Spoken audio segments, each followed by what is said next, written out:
Hi, I just got my Emeril Lagasse new forever non-stick pans. What we're gonna do today is we're gonna do some hamburgers. Right now I have some onions cooking in the pan along with some bacon.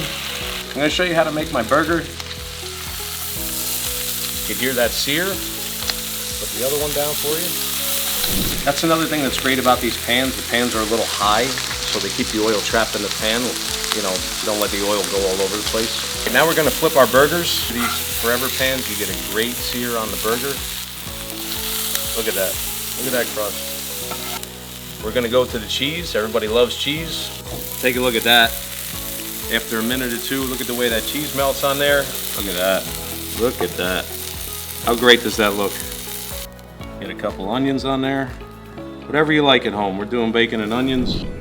And there's your burgers from the Emeril Lagasse Forever Pans. You are gonna love these Emeril Lagasse Forever Pans. Take a look at that burger. Incredible.